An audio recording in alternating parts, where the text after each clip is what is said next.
Assalamualaikum warahmatullahi wabarakatuh. Selamat siang, salam sehat untuk kita semua.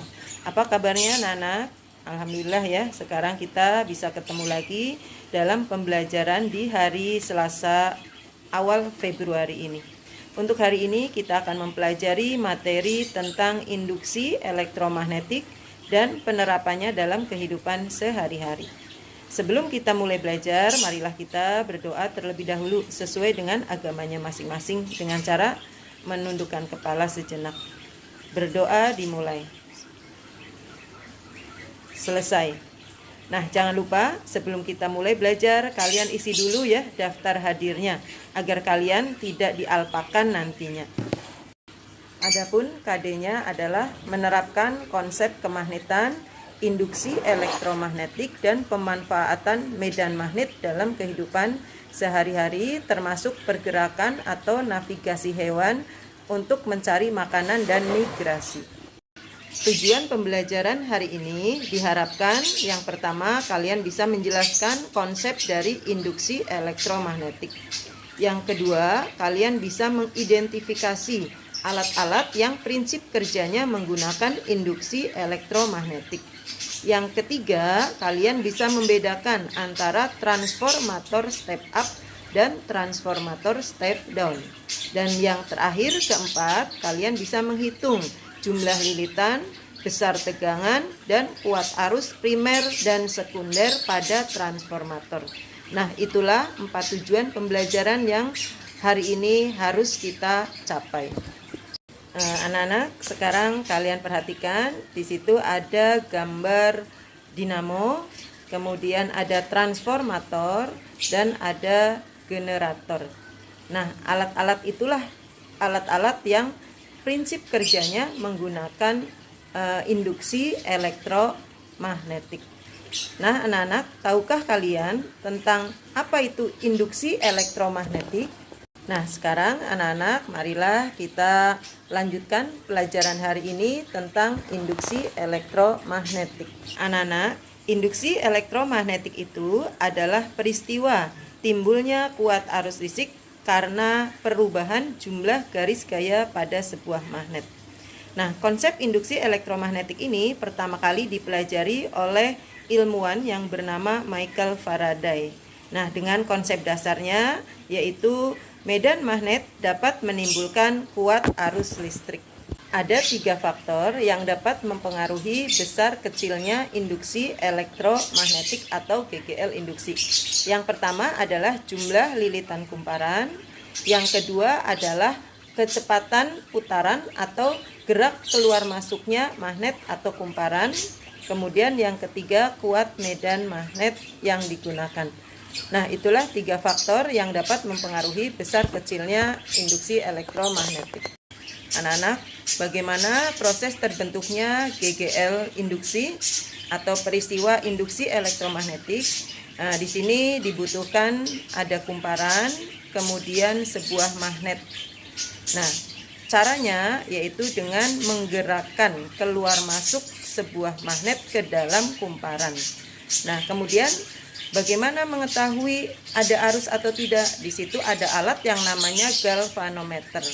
Nah, jika jarum galvanometer bergerak, menandakan terjadi arus. Jika galvanometer diam, berarti tidak ada arus atau GGL induksi. Perhatikan gambar anak-anak.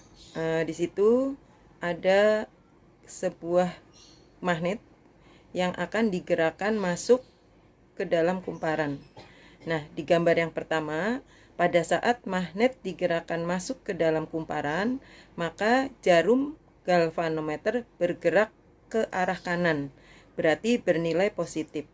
Kemudian gambar yang kedua, jika magnet dimasukkan ke dalam kumparan tetapi didiamkan, ternyata jarum galvanometer menunjuk angka ke 0 di tengah-tengah, berarti menandakan tidak ada arus. Dan gambar yang ketiga, apabila magnet digerakkan keluar dari kumparan, maka jarum galvanometer menunjuk ke arah kiri, berarti bernilai negatif.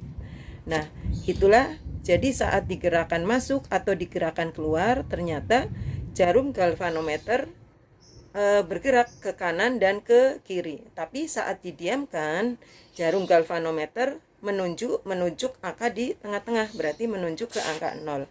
Itu menandakan tidak ada arus atau tidak ada GGL induksi.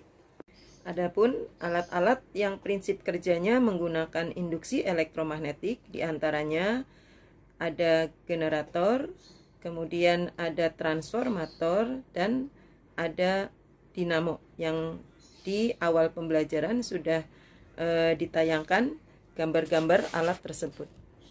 Yang pertama, Ibu akan menjelaskan terlebih dahulu tentang prinsip kerja dari generator.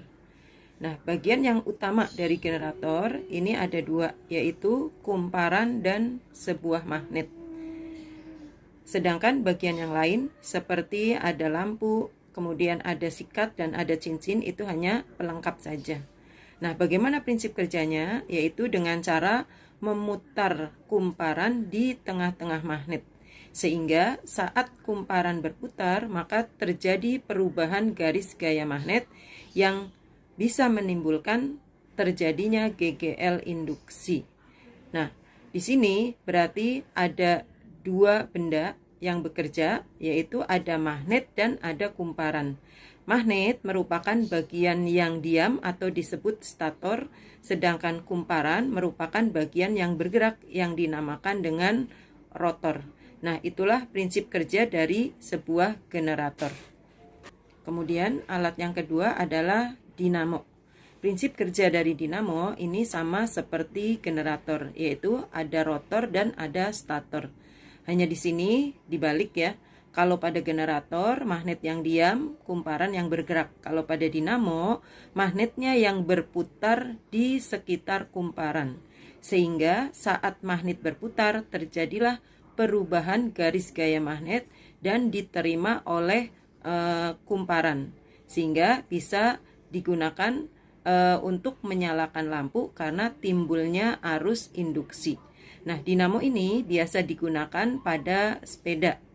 Untuk menyalakan lampu pada sepeda, tidak menggunakan sumber tegangan listrik atau baterai, tapi menggunakan magnet yang bisa menghasilkan arus listrik.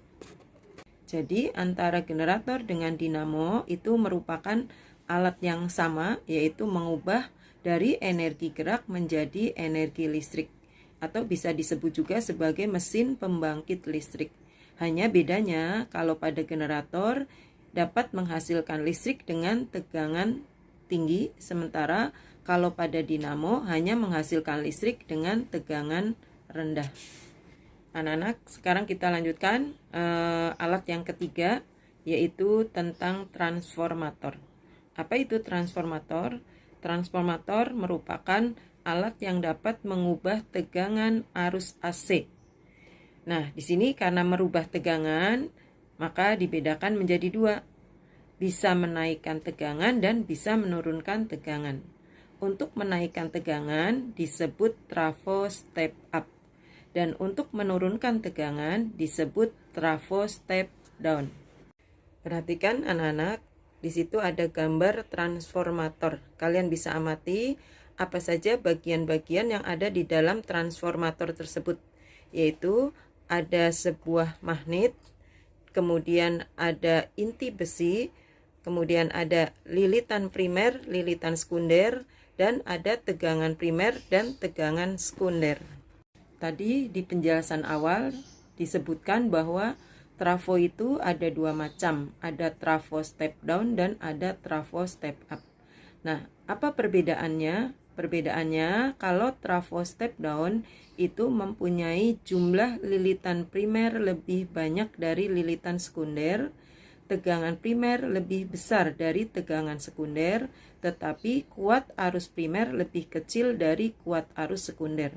Sedangkan kalau trafo step up mempunyai jumlah lilitan primer lebih sedikit dari lilitan sekunder, tegangan primer lebih kecil dari tegangan sekunder, dan kuat arus primer lebih besar dari kuat arus sekunder. Bagaimana hubungan antara jumlah lilitan, tegangan, dan kuat arus? Hubungan antara ketiga faktor tersebut adalah jumlah lilitan berbanding lurus dengan beda potensial atau tegangan dan berbanding terbalik dengan kuat arus.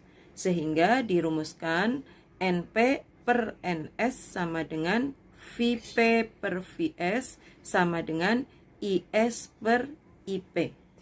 Dengan keterangan NP adalah jumlah lilitan primer, satuannya lilitan, NS jumlah lilitan sekunder, satuan lilitan, VP tegangan primer, satuan volt, VS tegangan sekunder, satuannya volt, IS IP kuat arus primer, satuan ampere, dan IS kuat arus sekunder, satuan ampere.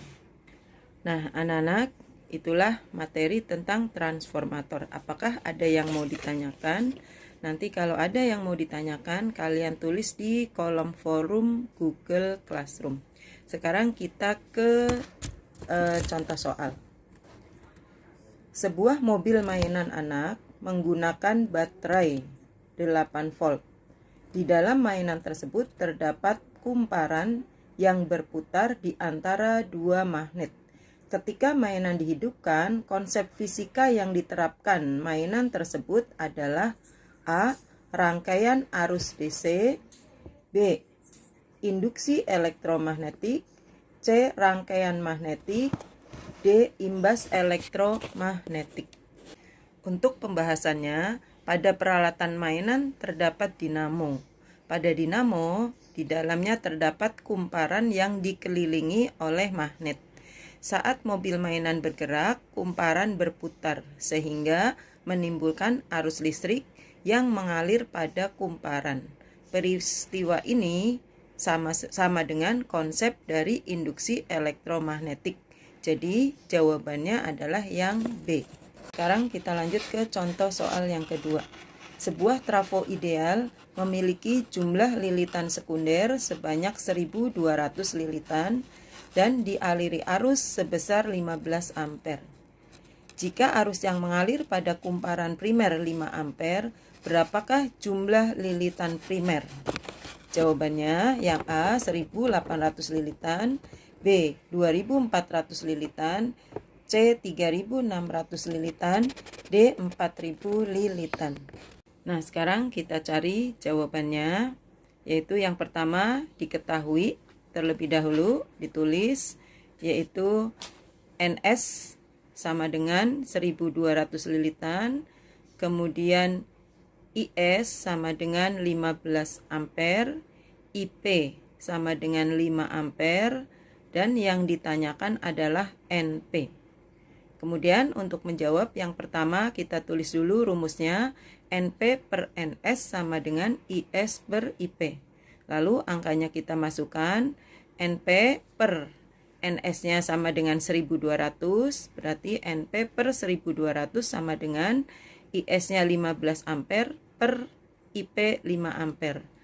Nah, kemudian 15 dengan 5 bisa kita bagi, sehingga 15-nya dibagi 5 hasilnya 3, 5 bagi 5 1.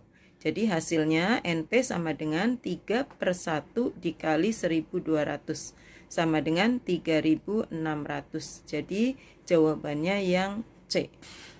Sekianlah untuk pembahasan materi hari ini. Semoga apa yang sudah Ibu jelaskan dapat kalian pahami dengan baik. Dan Ibu ingatkan, kalau ada yang masih belum paham, bisa kalian tulis pertanyaan di kolom forum Google Classroom. Kemudian untuk latihan soalnya, di situ ada 5 soal, bisa kalian kerjakan di buku tulis, lalu hasilnya kamu kirim ke kolom tugas pada Google Classroom.